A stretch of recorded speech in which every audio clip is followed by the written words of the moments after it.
भगवान शंकर की कथा कहती है कि मैं अपनी धर्मपत्नी पार्वती के साथ हूँ, मैं अपने बेटे गणेश जी कार्तिकेय के साथ हूँ, मैं अपनी बच्चियाँ जया, विषहरा, शामली बारी, दौतली, देव, अशोक सुंदरी के साथ हूँ, मैं अपने नंदी के साथ हूँ, मैं अपने पूरे परिवार के साथ हूँ। तो शंकर कहते हैं कि तुम भी अपने पूरे परिवार के साथ रहो और भगवान की भक्ति में लगे रहो, एक ना एक दिन मेरा दर्शन करो, एक ना एक दिन मेरा दर्शन जरूर।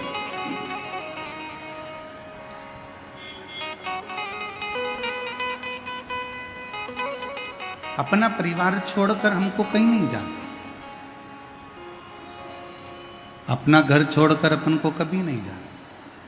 और हम तो कई बार शिव महापुराण की कथा में, मेरी जीजियों ने अगर कथा सुनी होगी और मेरे जीजा यदि कथा को श्रवण करे होंगे, तो हमने शिव पुराण की कथा में कई बार कहा, अगर तुम्हारे पति तुमको मना करें कि कथा में मत जाओ तो मत जाओ।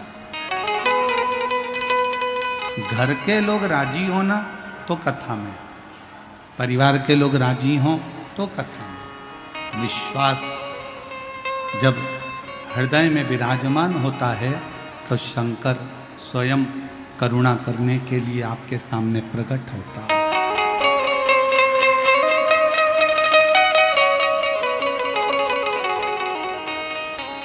शिव महापुराण की कथा कौन बाँचता है? ईश्वर जी और गोरा जी। तो ईश्वर जी गोरा जी कौन? शंकर और पार्वती। जम के बोलो कौन? शंकर और पार्वती। ये कौन बने हैं कथा के यजमान?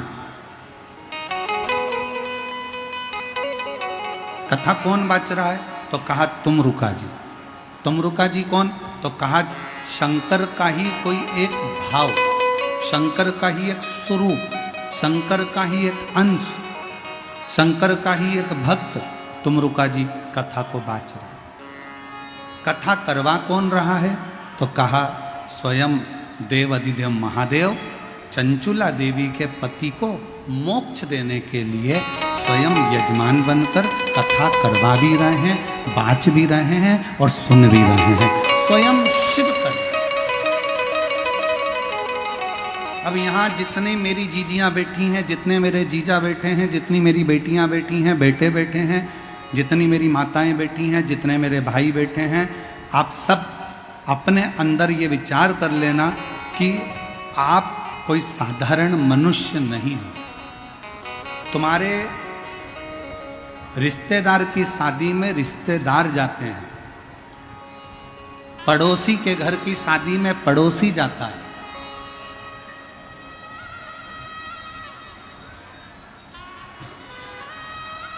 किसी के यहाँ से पत्रिका नहीं आई और तुम उसके घर के शादी में चले जाओगे क्या?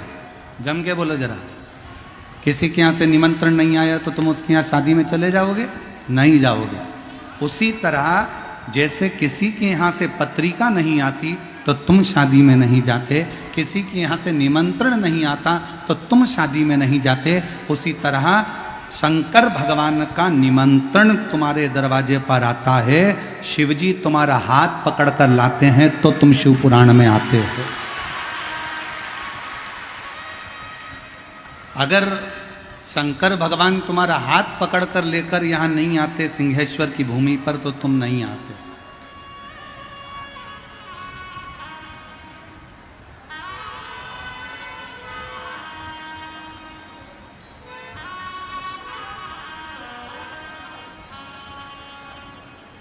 वो सिंहेश्वर नाथ ने तुमको बुलाया और ये वो पवित्र धरा है जहां पर केवल एक सिंहेश्वर नाथ ही नहीं, ब्रह्मा, विष्णु और महेश एक ही शिवलिंग के अंदर विराजमान है, जो आपको हाथ का झला दे देकर बुला रहा है। ये वो सिंहेश्वर है।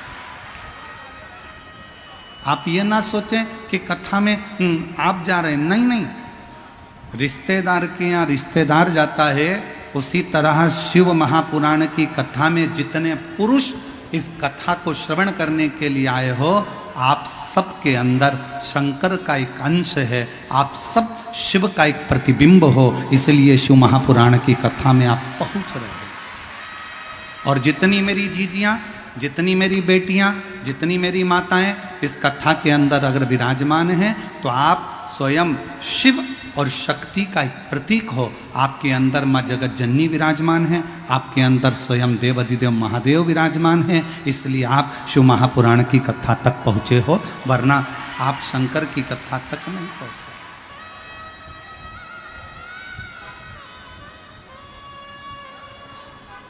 शिव रूपी श्वास,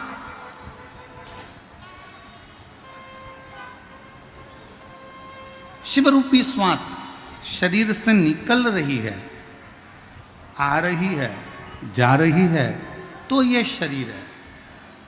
और जिस दिन शिव रूपी श्वास निकलना बंद हो जाएगी, उस दिन ये शरीर शरीर नहीं रहेगा, फिर केवल ये शव बन जाए। शरीर से शिव गया तो शव बन गया, शरीर में शिव है तो फिर श्वास है, तो समझो कि ये शरीर।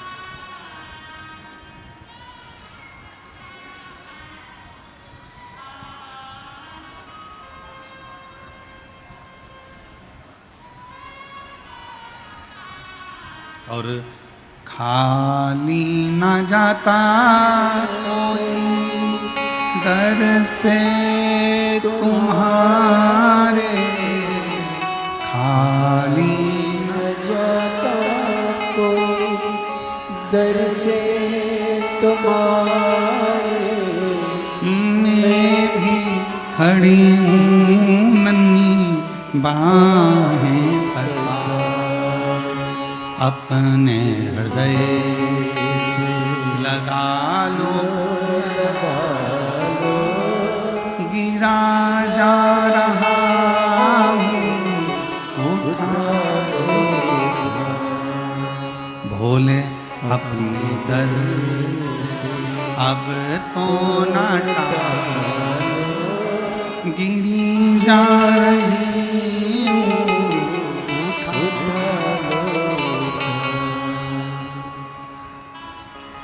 हम शिव को पहचाने तो।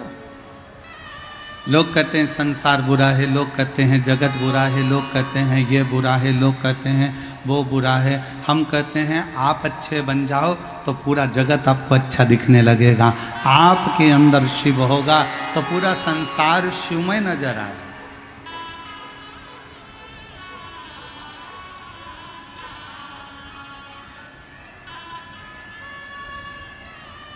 अच्छा बोलो मेरी जीजियों, उत्तर देना थोड़ा सा, बिहार की मेरी जीजियों उत्तर देना। छोटी सी कन्या में देवी का दर्शन करते हो कि नहीं करते हो? जम के बोलो, करते हो। नवरात्रि में कन्या भोज कराते हो, कन्या का पूजन करते हो, ठीक है। अब छोटी सी कन्या में तुमने देवी का दर्शन किया, वही कन्या जब शादी के मंडप में जाती है, फेरे होते हैं, विवाह होता है, मंगल पाणीग्रहण संस्कार होता है, दुनिया का सबसे पहला विवाह, दुनिया का सबसे पहला विवाह मंडप में किसका हुआ था? तो आप उत्तर दे सकते हो, शंकर और सती का हुआ था। शिव और सती का सबसे पहला विवाह शिव और सती का हुआ था। उसके बाद में फिर राम जी का विवाह, फिर कृष्ण जी का विवाह, नारायण जी का विवाह, ब्रह्मा जी का विवाह, ये सब विवाह के क्रम बाद में। अब शिव जी का विवाह सबसे पहले हुआ।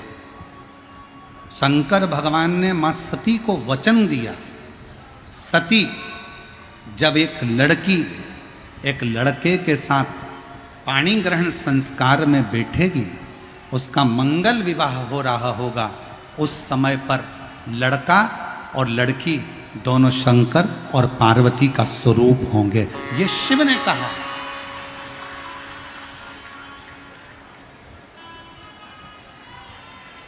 आपके यहाँ का हमको नहीं मालूम बिहार का, पर हमारे यहाँ ऐसा नियम है, लड़की को अगर हल्दी लग जाती है तो घर की माँ फिर उससे काम नहीं कराती है।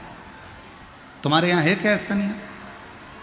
लड़की की माँ कहती है बेटी रहने दे, तू मत काम कर, अब तुझे हल्दी लग गई है, अब तू मत काम कर, तुझे हल्दी लग गई। लड़के को अगर हल्दी लग जाती है तो कह देते हैं तुझे हल्दी लग गई, अब तुम बाजार मत जाओ, तुम ये काम करने मत जाओ, तुम पत्रिका बांटने मत जाओ, तुम ये सामान लेने मत जाओ, तुम्हें हल्दी लग गई। लड़के को हल्दी लग जाती है तो घर के लोग उसे काम करना बंद करवा देते हैं।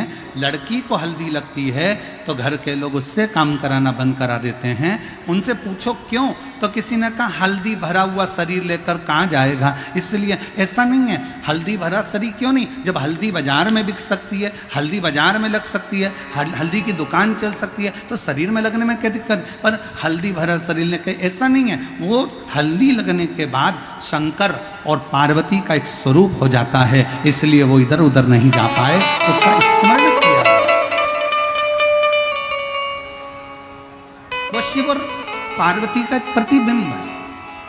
अब कन्या में जगदम्बा का दर्शन किया, विवाह के बाद में बोलते जाओ वर और कन्या में शंकर पार्वती का दर्शन हुआ। अब लड़की सौभाग्यवती हो गई, सौभाग्यवती हो गई, यहाँ से लेकर मांग तक उसने सिंदूरा भर लिया। सिंदूरा भरने के बाद नाक में नथनी, कान में कुंडल, होठों पर लाली, माथे पर बिंदी, चोटी का गजरा, पाँव का महाबूर, हाथ की चूड़ी, पाँव की पायल, बिछुड़ी, 16 श्रृंगार नारी ने कर लिए। जैसे ही 16 श्रृंगार हुए, 16 श्रृंगार जैसे ही पूर्ण हुए, पूर्ण होते से हम उसको सौभाग्यवती नारी कहने लगते हैं, हम उसको सौभाग्यवती स्त्री कहने लगते हैं। सौभाग्यवती का मतलब क्या होता है कि जैसे शंकर भगवान की धर्म पत्नी माता सती अपने पति के लिए सती हो जाती है, उसी तरह जब सिंदूरा चढ़ने के बाद अगर पति के लिए, अगर पत्नी मौत से भी लड़कर अपने पति की जान वापस लेकर जाती है, उसको सती का भाव, उसको सात्विकता का भाव दिया गया। फिर वो पार्वती बन गई, फिर वो सती का रूप बन गई। तो हमारी शिव महापुराण की कथा कहती है कि जितने संसार के मनुष्य हैं, जितने पुरुष हैं, वो सब शंकर का एक स्वरूप है, उन सब के अंदर शिव बसता है, वो शंकर का एक प्रतिबिंब है। और जितनी मेरी माँ है संसार की, वो सब मेरे शिव शक्ति का, माँ जगत जननी का एक प्रतिबिंब, माँ दुर्गा का एक लाइन गुनगुनाते हैं, लोगों ने उसको गाया है, तुझ में रब दिखता है यारा में क्या, सब में शिव दिखता है यारा में क्या, हर एक में वही दिख रहा, सब में।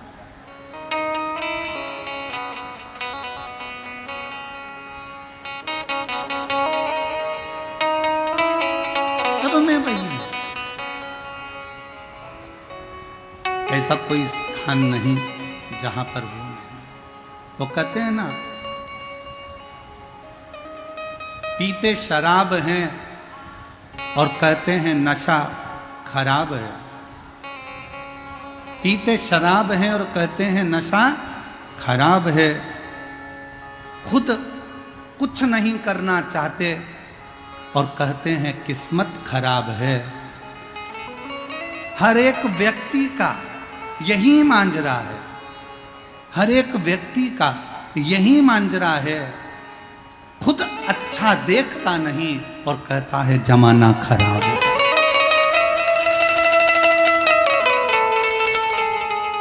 स्वयं कुछ करने को तैयार होते नहीं, मेहनत करने को। शिव महापुराण ने कभी यह नहीं कहा कि घर में बैठे रहो, अपना परिश्रम करो।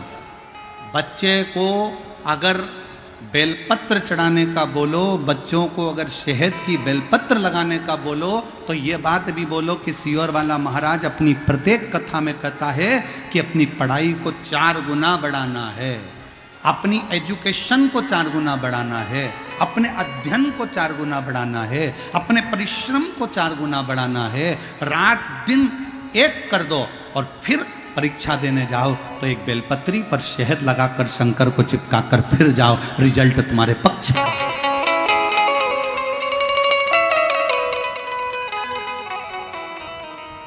अब दुनिया के लोग तो आधी बात बताते नहीं कि मिश्रा जी ने कहा है बेलपत्री पर शहद लगाओ, पर उन्होंने मिश्रा जी ने जो कहा कि मेहनत भी तो करो, परिश्रम भी तो करो।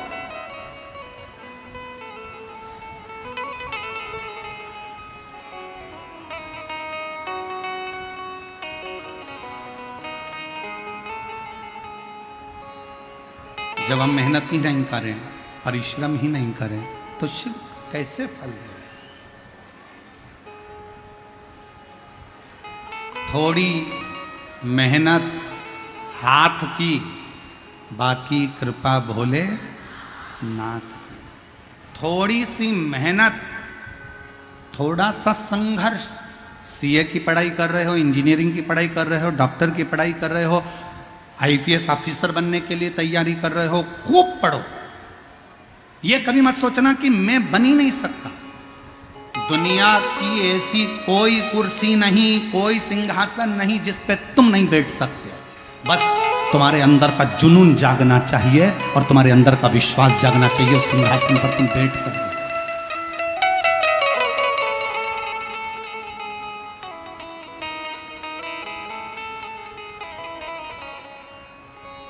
अपने भीतर के संघर्ष को, अपने भीतर के जुनून को जगाइए। कौन कहता है भगवान आते नहीं, द्रौपदी की तरह तुम। कौन कहता है भगवान खाते नहीं, बैर शबरी की तरह तुम खिलाते नहीं। कौन कहता है भगवान सोते नहीं, माँ यशोदा की तरह तुम सुलाते।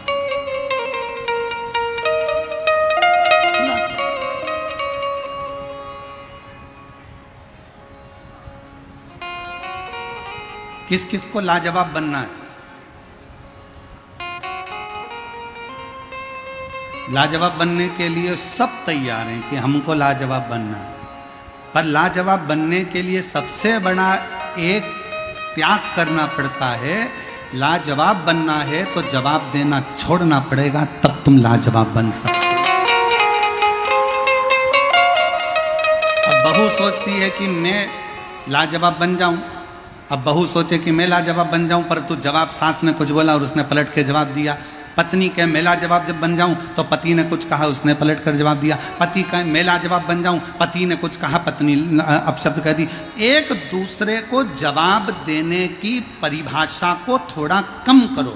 एक जरूरी नहीं कि तुम हर बात का उत्तर दोगे। उत्तर देने के लिए तुम्हारे ऊपर देवाधिदेव महादेव विराजमान हैं। तुमको लाजवाब बनने के लिए थोड़ी मौन का धारण करो, थोड़ी मौन।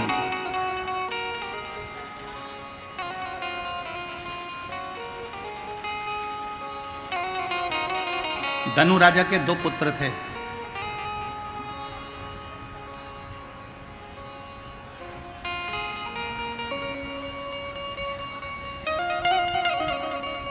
राजा धनु के 2 पुत्र हैं, रंभ और करम।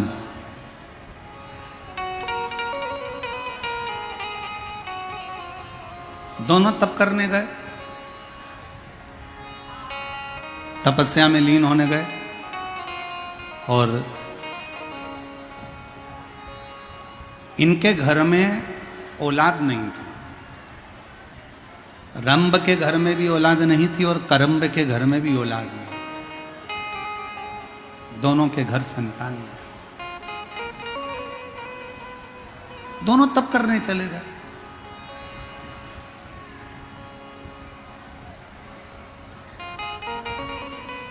उन्होंने सोचा पृथ्वी पर अगर तप करेंगे तो ये पशु पक्षी, ये मक्खी मच्छर वायुचर ये परेशान करेंगे। तो इन्होंने सोचा कि एक काम करते हैं, पानी के अंदर बैठकर तप करते हैं। दोनों की दोनों रंभ और करम पानी के अंदर बैठ गए। इतने में एक मगर आया और उसने करम्ब को खा लिया। एक भाई मर गया, करम्ब मर गया। अकेला रंभ बचा। और रंभ को मालूम पड़ा कि मेरे भाई करम्ब को मगरमच्छ खा गया, क्या करा जाए। अब इसने पानी में तप करना बंद करा, पृथ्वी पर बैठकर तप करना प्रारंभ करा, आसपास अग्नि लगा ली और बैठ गया तप करने के लिए।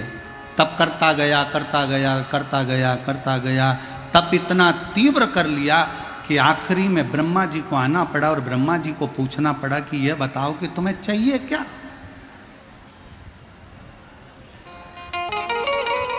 जब आप प्रतिदिन रोज शिव के मंदिर में जाकर एक लोटा जल चढ़ाते रहोगे, रोज शंकर के मंदिर का चढ़ा हुआ जल आचमन करते रहोगे, रोज शंकर के मंदिर में झाड़ू और पोछा लगाते रहोगे, किसी के घर में कोई व्यक्ति रोज काम करे, उससे तनख्वाह की कोई बात नहीं।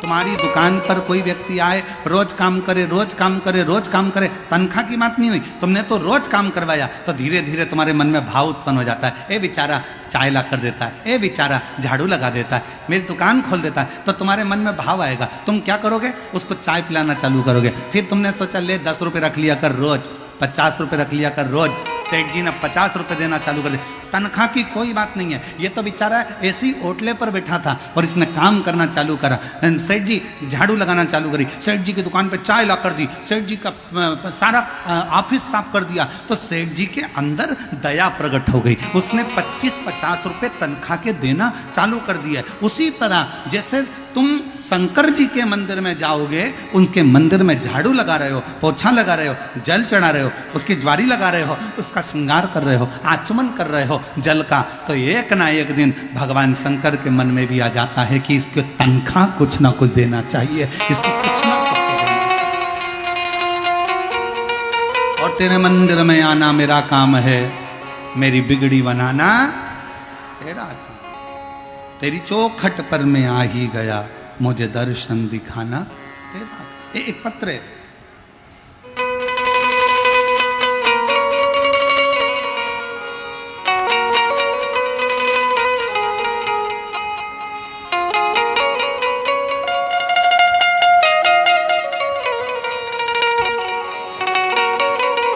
नम्रता सिंह, कौशल सिंह, ग्राम लाभा, जिला कटिहार, जिला कटिहार, ग्राम लाभा। पत्र को आप लोग एलईडी पर पढ़ सकते हैं, आस्था चैनल पर पत्र को पढ़ सकते हैं। नम्रता सिंह, कौशल किशोर सिंह, ग्राम लाभा, जिला कटिहार से हैं। कहीं बैठे हों और बच्चा आया हो साथ में तो उसको ला सकते हैं। मेरी शादी 2015 में हुई, मेरा पहला पुत्र 2016 में हुआ। जन्म के होते से ही उसके दिल में छेद था, उसके दिल में छेद था। डॉक्टरों को दिखाने के पश्चात 1 महीने का दवाई दिया और उन्होंने बोला इसे खाकर अगर कोई सुधार नहीं आया तो ऑपरेशन करना होगा। उसका इलाज कलकत्ता के रविंद्रनाथ टैगोर अस्पताल में चल रहा था। मैं बाबा की कृपा का क्या बखान करूं गुरुदेव, बाबा से क्या बोलूं। दवाई लेते लेते लेते लेते 2016-17 इससे निकलते चले गए पर ठीक नहीं हुआ, उसका दिल का छेद भराया नहीं। तब एक बार चैनल बदलते बदलते आपकी कथा मेरे को समझ में आई और मैंने कथा पर विश्वास किया। गुरुदेव, मैं उस बच्चे को 2016 से ऐसे संभालती जैसे कांच का सामान होता है गुरुदेव, क्योंकि डॉक्टर ने कहा था इसका दिल का छेद नहीं भराया तो इसको बहुत संभाल कर रखना पड़ेगा। डॉक्टरों को जगह जगह जाकर दिखाया, कोई आराम नहीं लगा गुरुदेव।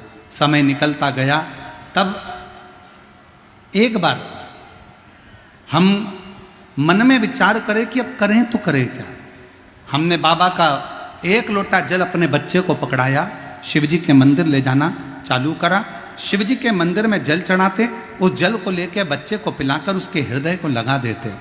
बाबा एक बेलपत्र बच्चे को नंदी के पास बिठाकर खिला देते। आज मैं बाबा को धन्यवाद देने आई हूँ। दूसरी बार जब हम वापिस कलकत्ता के हॉस्पिटल में दिखाने के लिए पहुंचे तो डॉक्टरों ने कह दिया अब तुम्हारे बेटे का जो दिल में छेद था वो भरा गया है, ऑपरेशन की जरूरत नहीं है, ऑपरेशन की जरूरत नहीं है। आज मेरा बेटा पूर्ण तरह से स्वस्थ हो गया गुरुदेव। हम बाबा को पंडाल में कथा सुनाने के लिए लेकर आए हैं और यहाँ प्रणाम करने के लिए आए हैं। और तेरी कृपा का क्या है भरोसा, कब किस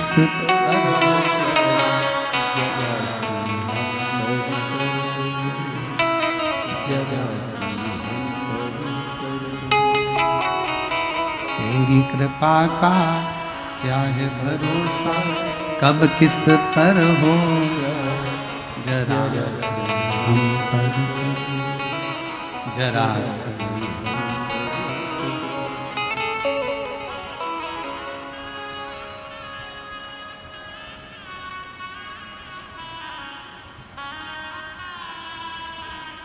सबका कल्याण।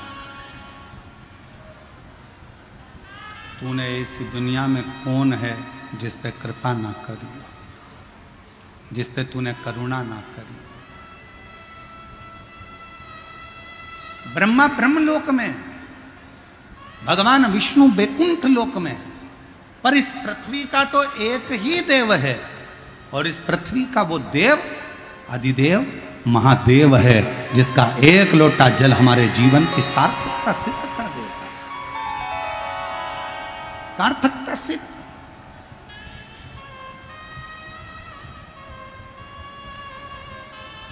आज सोशल मीडिया पर एक वीडियो किसी ने भेजी थी। एक माँ यहाँ अपने बच्चे को कथा सुनाने के लिए लेकर आती है, एक पत्नी अपने पति को कथा श्रवण कराने के लिए लेकर आती है, एक माँ अपने बेटे को कथा सुनाने के लिए लाती है। शायद आप लोगों ने भी उसकी वीडियो देखी होगी। हमको तो वो वीडियो भेजी थी तो हमारे स्मरण में वो आई कि उसने अपना चरित्र जब वो सुनाया तो आंख में से आंसू झड़ रहे थे हमारे, कि शिव कितना दयालु है, शिव कितना करुणा सागर है।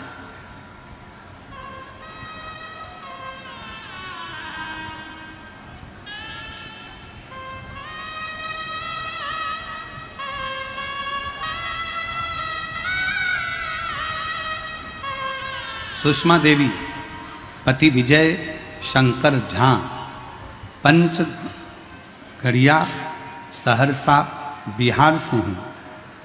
मेरा पति का एक्सीडेंट हो गया था, वो बेड पर ही थे कि मेरा छोटा बेटा अनीश का 8/6/2024 को एक्सीडेंट हो गया। सहरसा में भर्ती किए, डॉक्टर रेफर कर दिए, विराटनगर नेपाल न्यूरो में भर्ती किए। डॉक्टर बताया कि इसके ब्रेन की, मस्तिष्क की हड्डी के 36 टुकड़े हो गए हैं। ब्रेन की हड्डी के 36 टुकड़े हो गए। ऑपरेशन करते लेकिन बचने का कोई चांस नहीं है, बचने का कोई चांस नहीं है। 4 लाख रुपया जमा करने का डॉक्टर बोल दिए। गुरुजी मेरे पास रुपया नहीं था। हम उसी समय पर श्री शिवाय नमस्तुभ्यम का जाप कर रहे थे, रो रहे थे। उसी वक्त एक लड़का मेरे पास आया, गुरुदेव आपने कहा था कि श्री शिवाय नमस्तुभ्यम में वो बल है, आप जब याद करोगे तब शंकर को तुम्हारे पास में आना ही पड़ेगा। 108 दबाने पर एम्बुलेंस आती है, हेलीपैड देखकर हेलीकॉप्टर आता है, स्टेशन देखकर रेल रुकती है, बस स्टॉप देखकर बस रुकती है। उसी तरह श्री शिवाय नमस्तुभ्यम बोलने पर शंकर दौड़ कर आता। शिवाय गुरुदेव, मैंने श्री शिवाय नमस्तुभ्यम बोलना जाप चालू करा, जाप करती रही। उसी वक्त एक लड़का मेरे पास आया, बोला आंटी आप क्यों रोती हो? मैं सारा बात बताया। बोले मेरे बेटा अब महादेव के ऊपर है, बाबा जो करे गुरुदेव। लड़का को 4 लाख रुपए का डॉक्टर बोला है ऑपरेशन के लिए। बच्चा सुना और गुरुजी उसी समय पर वो बच्चा गया, ना जाने कहाँ से आया। उसने कहा आप चिंता मत करो, बेटे का ऑपरेशन आपका होगा। और उस लड़के ने जाकर कब 4 लाख रुपए जमा कर दिए और 4 लाख जमा कर कर मेरे बेटे का ऑपरेशन चालू हुआ। आईसीयू में लेकर गए, ऑपरेशन के लिए ऑपरेशन थिएटर में लेकर गए, टाँके लग गए, सब कुछ हो गया। 1 घंटा बाद डॉक्टर ने जवाब दिया कि ये लड़का खत्म हो गया, ये बच्चा खत्म हो गया। 1 घंटे बाद जवाब दिया कि ये बच्चा खत्म हो गया। अनिकेश को हम वहाँ से लेके बॉडी को अपने सहरसा के लिए आने लगे। रोते हुए बॉडी को लाए, घर पे अंतिम संस्कार की तैयारी हो गई। बांस आ गए, कपड़ा आ गया। बेटे को लेकर जब आ रहे थे तो हमने एम्बुलेंस वाले से कहा भैया 2 मिनट रोक दे। एकांतेश्वर महादेव एक पेड़ के नीचे शंकर का मंदिर था और आप कहते हो कि एकांत में अगर कोई शिव का मंदिर मिले उस पे 1 लोटा जल चढ़ाकर प्रणाम कर कर जो दुविधा हो शिव से कहो। हमने मंदिर रुकवाया, बेटे की बॉडी छोड़ मंदिर में बोतल में जल था चढ़ाया, लाकर बेटे के शरीर पर लग दिया। वहीं पर एक बेलपत्र पड़ी थी, वो भी बेटे के पास में लाकर रख दी और बेटे को लेकर बॉडी को चल दिए। चलते चलते क्या हुआ कि अगला एक शंकर का मंदिर आया। उसी समय पर बेटे ने अपना उल्टा हाथ ऊपर कर दिया। बेटे ने अपना उल्टा हाथ ऊपर करा और अनिकेश का हाथ जैसे उठा दिया, तुरंत एम्बुलेंस सहरसा की तरफ मोड़ दिया। सहरसा में कोई डॉक्टर फिर नहीं लिया, भर्ती पटना गए, लेकिन वहीं भी पटना में जाकर भर्ती नहीं ले रहे थे, पैसा बेकार जाता ये बोल रहे थे। गुरुजी जबरदस्ती हम लोगों ने भर्ती करा। रोज मंदिर जाती, प्रणाम करती, 1 लोटा जल बाबा को चढ़ाती और उसी बीच में मेरी देवरानी सीहोर गई, रुद्राक्ष लाई, जल चढ़ाकर बाबा का बेटे को लगाती। आज मेरा बेटा बाबा की कृपा से अंतिम संस्कार का सामान तो वापिस गया और मेरा बेटा आज वापिस गया।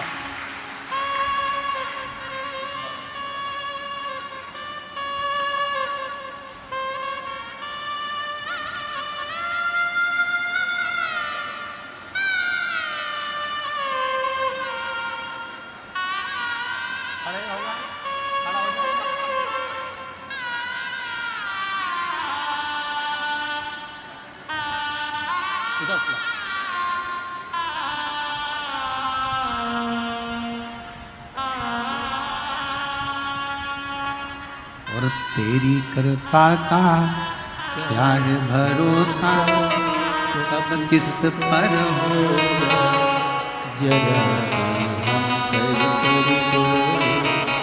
जरा हरि कर।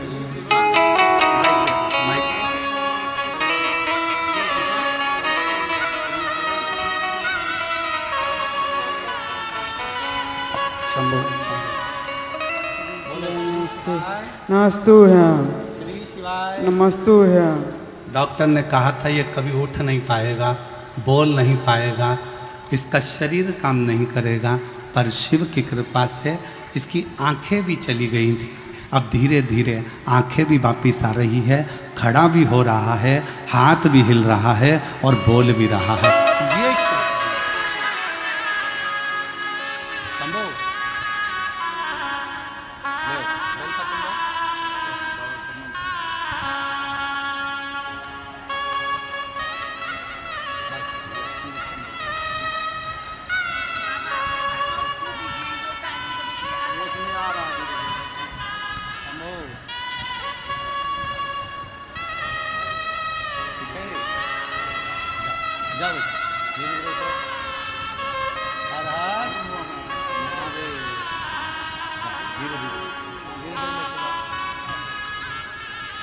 और खाली न जाता कोई दर से तुम्हारे, खाली न जाता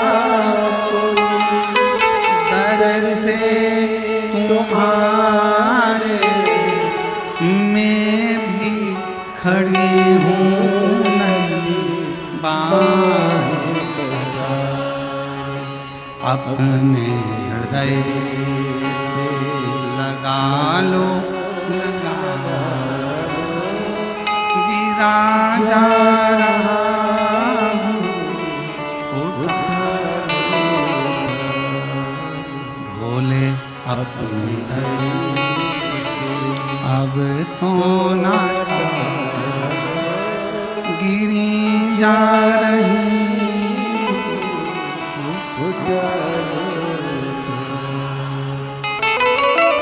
जी ने पत्र में लिखा,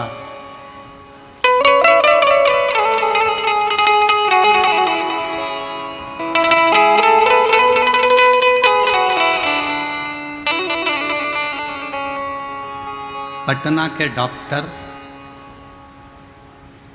ने कह दिया था फालतू का खर्चा कर रहे हो, यह जीवित नहीं रहेगा। पर जब शरीर धीरे धीरे काम करने लगा तो पटना के भी डॉक्टर बोलने लगे कि ना जाने कौन सी शक्ति तुम्हारे बेटे को ठीक कर रही है, समझ नहीं कौन सी शक्ति।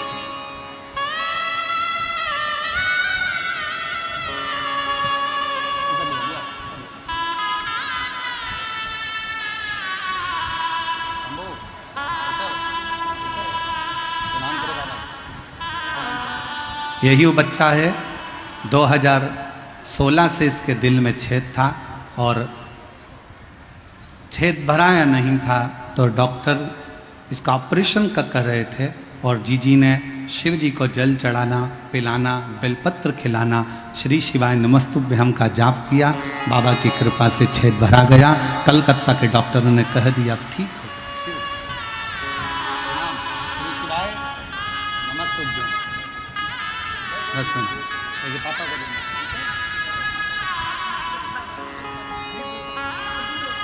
रिश्ता तेरा मेरा सबसे प्यारा, तू मेरा बाबा मैं हूँ तेरा लाला, मैं हूँ तेरा, तू मेरा बाबा मैं हूँ तेरा लाला, मैं हूँ तेरा।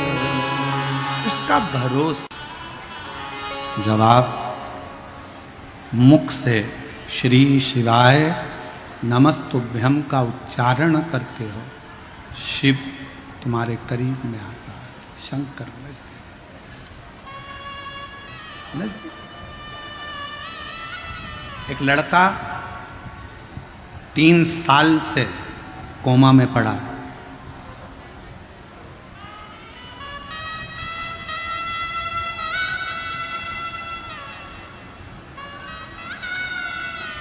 गुड्डी चौहान, जिला धनबाद, झारखंड की रहने वाली है। 3 साल से कोमा में था, 3 साल से। डॉक्टर ने कह दिया था केवल बॉडी है, सेवा करिए। 3 साल से कोमा में था। 2018 में एक्सीडेंट हुआ और 3 साल से कोमा में पड़ा रहा। डॉक्टरों ने जवाब दे दिया था, भगवान के भरोसे छोड़ दिया। एक दिन अचानक बाबा की ऐसी कृपा हुई, कथा सुनते सुनते टीवी पर आपकी कथा चल रही थी। हमको नहीं मालूम कि वो कथा हमारा बेटा भी सुन रहा है। वो कथा कानों में गई। जिसने 3 साल तक अपने हाथ की एक उंगली नहीं उठाई, जिसने 3 साल अपनी आँखों को नहीं नटेरा, उसने आज कथा सुनते सुनते, जैसे ही आप श्री शिवाय नमस्तुभ्यम कह रहे थे, उसी समय पर मेरे बच्चे ने अपना हाथ उठाया, उंगली उठाई। हमारा भरोसा जागृत हो गया कि मेरा बेटा अब जाग सकता है। गुरुदेव, मेरी बहन सीहोर गई, वहाँ से कंकड़ शंकर पूजन किया, वहाँ से एक कंकड़ मुझे ला कर दिया। जसपुर की कथा सुनी और मुझे बोली, दीदी पर बाबा पर भरोसा रखना, शंकर कंकर का जल चढ़ाकर इसको जरूर देना। बाबा की ऐसी कृपा हुई गुरुदेव, अब मेरा बेटा हाथ उठाते उठाते अब बेटे का बायां अंग पूरा उठने लगा और पैर भी उठाने लगा और वो धीरे धीरे कोमा से बाहर आया। मैं बाबा को यहाँ प्रणाम करने के लिए आई हूँ।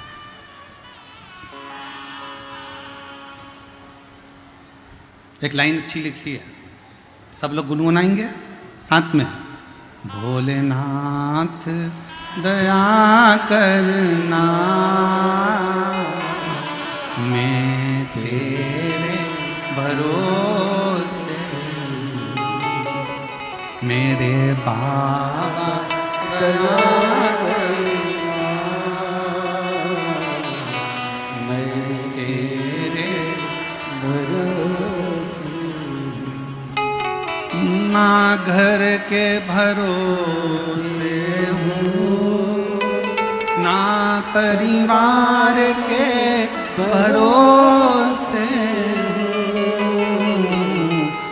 ना घर के भरोसे हूँ, ना परिवार के भरोसे हूँ, मेरे बाबा दया करना,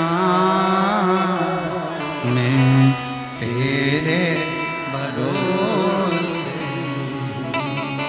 सिंहेश्वर नाथ दया करना, मैं तेरे भरोसे। हम उसके आश्रित हैं, उसके आश्रित।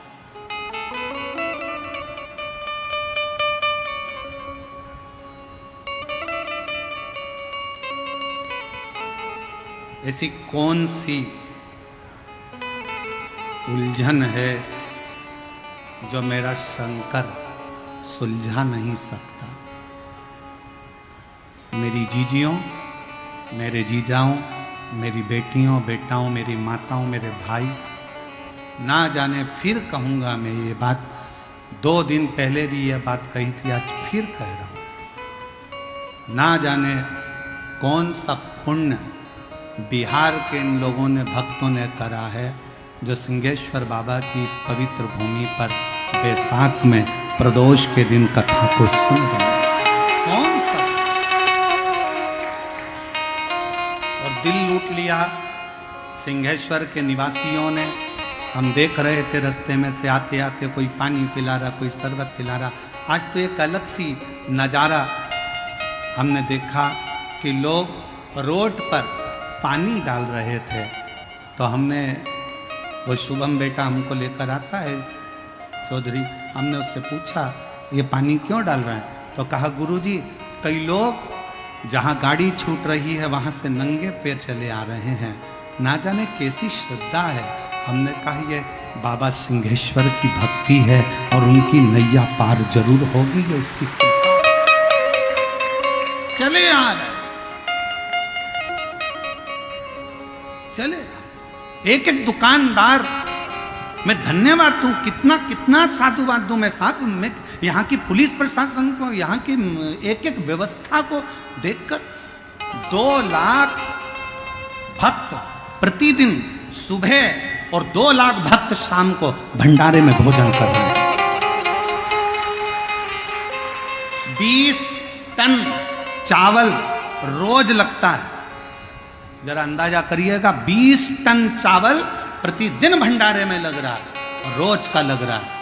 कौन खिला रहा है? सिंहेश्वर नाथ। कौन करा रहा है? सिंहेश्वर नाथ।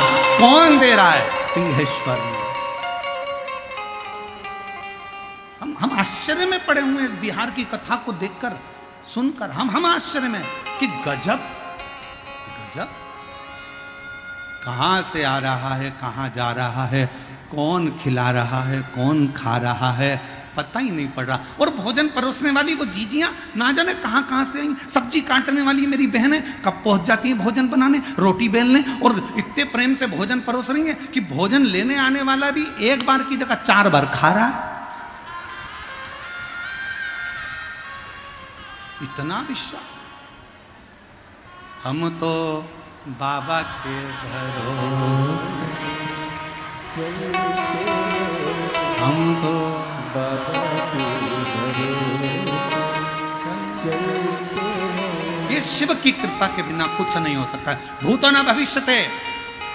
और ये नजारा अगर बिहार वालों ने 2 दिन की कथा और है, कल मासिक शिवरात्रि भी है और कल हमारी कथा की भी शिवरात्रि है, और परसों सुबह की कथा 8 बजे से 11 बजे तक हो जाएगी। 11 बजे कथा विराम कर कर हम कुबरेश्वर धाम, सिंहेश्वर धाम, सब अपने अपने धाम में जाओगे, कथा पूर्ण हो जाएगी, चले जाओ। 2 दिन और हैं। इस नजारे का दर्शन, इस पंडाल में पहुंचकर वहां की मिट्टी को प्रणाम करना, नमन करना, बैठकर एकांत में शिव नाम की भक्ति का संचार करना।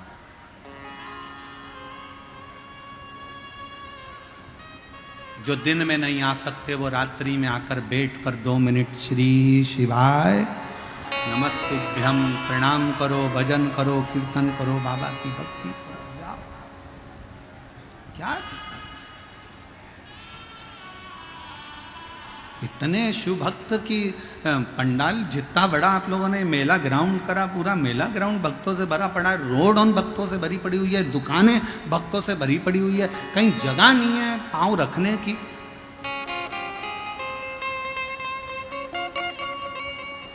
शिव भक्त। धनु राजा के 2 बेटे थे, रंब और करम्ब। करम्ब को मगर खा गया, रंब ने अग्नि जलाकर तप किया। तब साधना का फल मिलता है, मना नहीं, पर भगवान जब सामने प्रकट हो तो उससे मांगा कैसे जाता है वो समझने वाला विषय।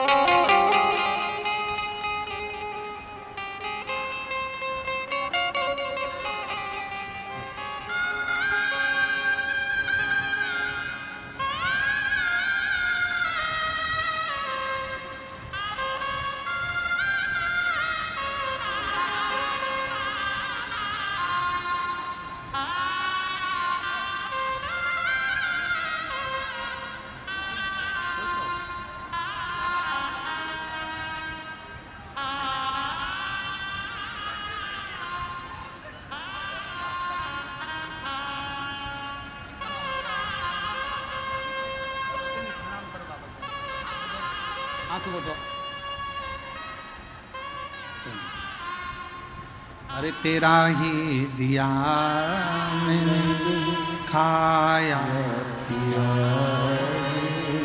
तेरा शुक्रिया, तेरा शुक्रिया। रंब ने तप किया, चारों तरफ से अग्नि लगा ली, बैठ गए। ब्रह्मा जी ने पूछा मांगो क्या चाहिए।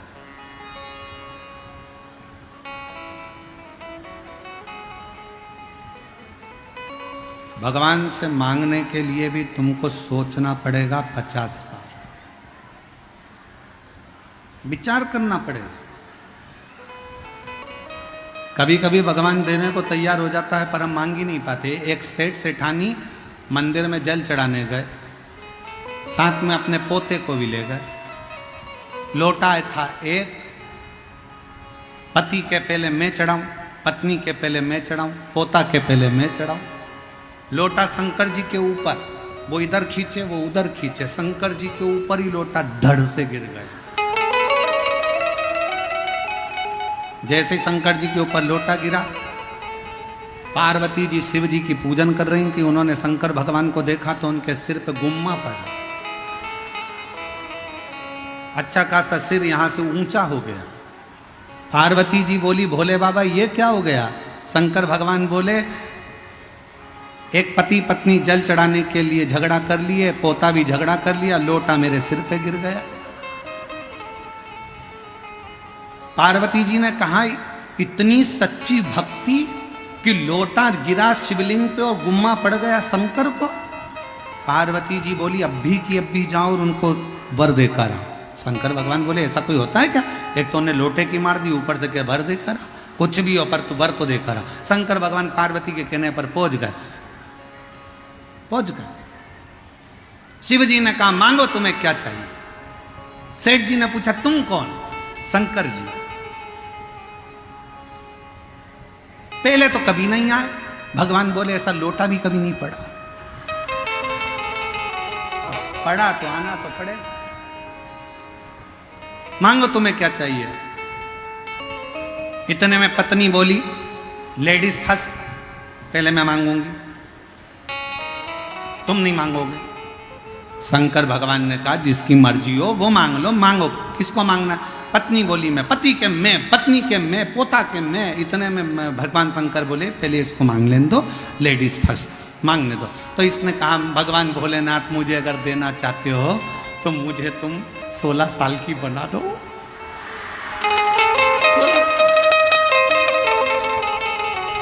अब शिवजी ने उसको 16 साल की बना दी। बड़ी सुंदर बन गई, बड़ी सुंदर। अब 16 साल की बन के वो अपने लहंगे को ऐसे ऐसे हिला के और बुढ़े को चिढ़ाए, पति को, और खूब चिढ़ाए और चिल्लाती जाए डोकरा ए बुढ़े, पति को चिढ़ा। अब शंकर जी ने कहा तुम्हारी बारी, मांगो तुम्हें क्या चाहिए।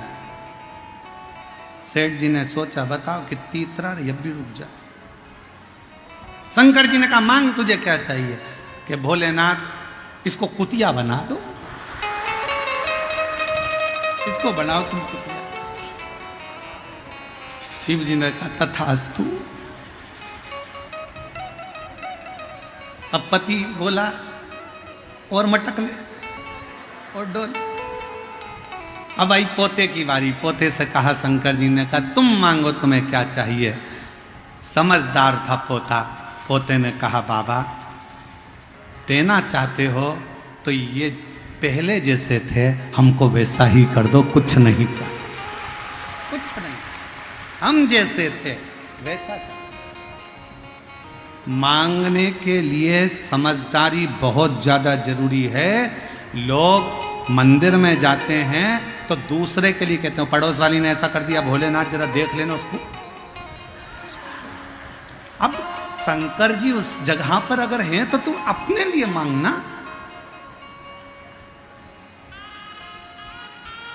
अपने लिए मांगो,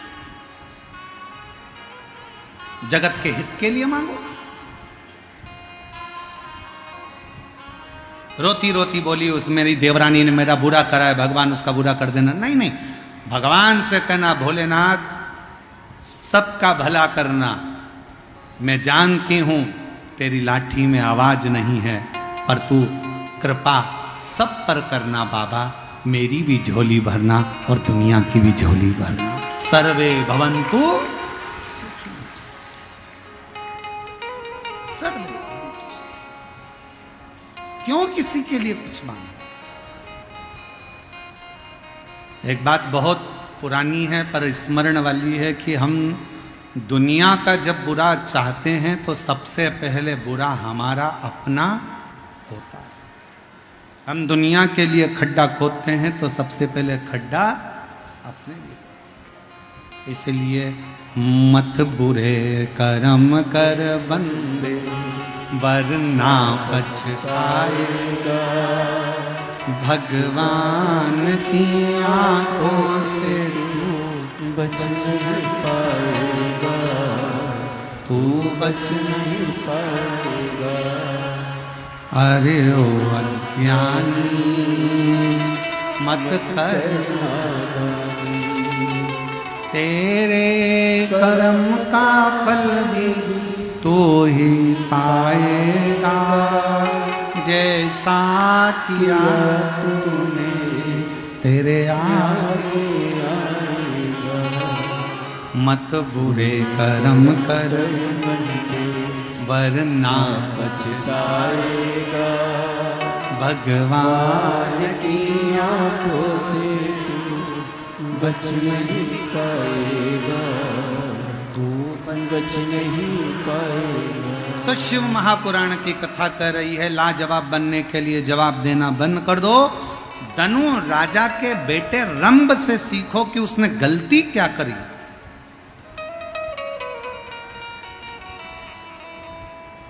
कितनी बड़ी गलती रंभ ने कर दी। ब्रह्मा जी प्रकट हुए, मांगो तुम्हें क्या चाहिए, वर दीजिए, मुझे संतान हो। ब्रह्मा जी ने कहा तथास्तु, होगी। और कुछ? रंभ ने गलती यह कर दी कि रंभ ने कहा कि मुझे संतान हो, मैं तप कर कर जब उठूं, जिसको प्रेम से देखूं, उसी के द्वारा मुझे औलाद हो, उसी के द्वारा। और शिव पुराण क्या कहती है? मंदिर से आते समय, मंदिर में जाते समय तुम्हारी सगी बहन भी तुम्हारी कॉलोनी में रहती हो, सोसाइटी में रहती हो, पड़ोस में रहती हो, मंदिर जाते समय और मंदिर से आते समय किसी के यहाँ मत रुको, मंदिर से सीधे अपने घर, क्योंकि बाबा भोलेनाथ क्या झोली में भरकर उसकी रज हमारे कपड़ों में चिपक कर हम दूसरे के घर में चले जाते हैं तो वो रज उसके घर में पहुंच जाती है। वो रज हमारी अपने घर के अंदर गिरना चाहिए, अपने। शिव महापुराण की कथा श्रवण करने वालों से हम हमेशा कहते हैं, जब 7 दिन की शिव पुराण की कथा श्रवण करने के बाद आप यहां से जाएं, कितने भी रिश्तेदार आपके रहते हों, कोई गांव में रहते हों, आप शिव पुराण की कथा सुनकर जब यहाँ से जाएं तो बाबा को प्रणाम कर कर, भूमि को नमन कर कर, भूमि की रज को अपने हृदय से शरीर पर, मस्तक पर चढ़ाकर श्री शिवाय नमस्तुभ्यं कहते हुए बाबा से अपने घर की ओर जाएं।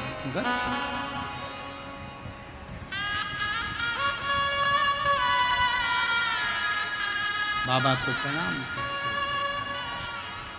भजन स्मरण करते, शिव को अपने भीतर का भाव कहते करते, शंकर को अपने भीतर का एक निर्मल भाव प्रकट करते करते, श्री शिवाय नमस्तुभ्यं, श्री शिवाय नमस्तुभ्यं, श्री शिवाय नमस्तुभ्यं, श्री शिवाय नमस्तुभ्यं, श्री शिवाय नमस्तुभ्यं, श्री शिवाय नमस्तुभ्यं। हम तो यहां तक कहेंगे आपसे, शरीर में अगर बहुत रोग है, बहुत तकलीफ है, घर में कष्ट चल रहा है, बहुत टेंशन चल रहा है, अपने मोबाइल में तुम डाल कर रखो श्री शिवाय नमस्तुभ्यं। सुबेरे उठते से ही सबसे पहले अगर तुम्हारा मोबाइल बजा भी और उसमें शब्द निकला श्री शिवाय नमस्तुभ्यं, तो हमारे घर का आधे से ज्यादा दुख तो मेरा बाबा उसी समय पर समाप्त कर। जम्मू का नाम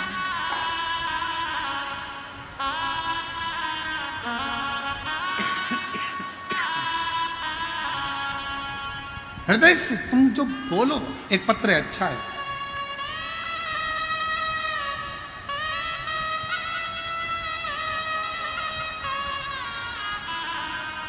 हम समझे मिठाई है अंदर, तो हमने कहा बजा के देख लें है कि नहीं है वो।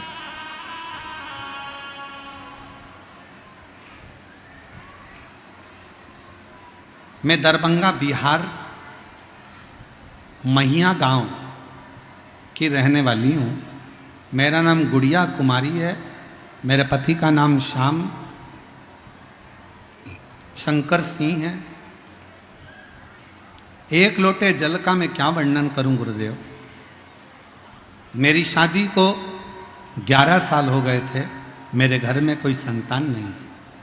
मैं बहुत प्रयास की, जगह जगह डॉक्टरों को दिखाया, जहाँ जहाँ लोग कहते मैं वहीं जाती थी, फिर भी मुझे सफलता नहीं मिली। एक दिन मेरी पड़ोसी बोली, टीवी पर आस्था चैनल पर प्रदीप मिश्रा की कथा आती है, वो सुनिए। लेकिन मुझे किसी पर विश्वास नहीं था। फिर मैं एक दिन बैठी तो टीवी के पास में कथा लगाई और उस समय मालेगांव में कथा चल रही थी। 2022 से सुनना प्रारंभ करी। टीवी के पास कथा सुनने के लिए आसन लगाकर 2023 10 मई 2022 में कथा सुनना प्रारंभ करी और आसन लगाकर मालेगांव की कथा जब टीवी के सामने बैठकर सुनी, वहीं जल पी लेती, सफेद आंकड़े की जड़ का प्रयोग कर लेती और बाबा की कृपा से 11 साल बाद डॉक्टरों ने भी मना कर दिया था कि मां नहीं बन सकती। 2023 में मेरे घर में पुत्र रत्न की प्राप्ति हुई। 11 साल के बाद मुझे मां बनने का सौभाग्य प्राप्त हुआ। शिव कृपा किसको कहे। एक पत्र और है, देखिए।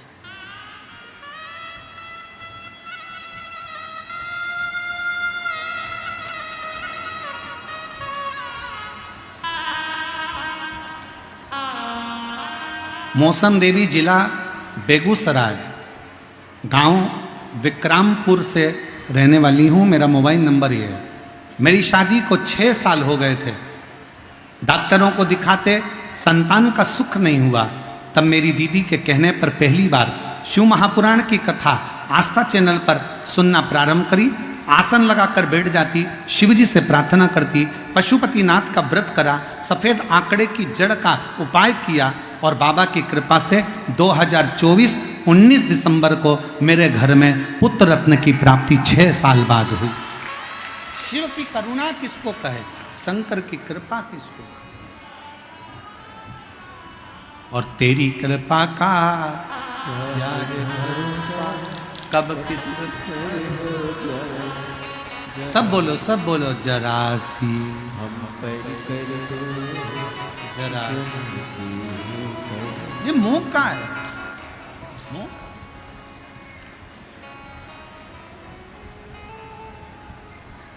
रंभ ने मांग लिया,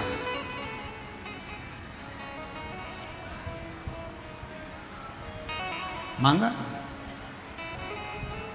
और फिर निवेदन है, मंदिर में जल चढ़ाकर बाहर निकलकर किसी के पाप पुण्य मत गिनो, मंदिर से सीधे भजन करती हुई अपने घर को जाओ।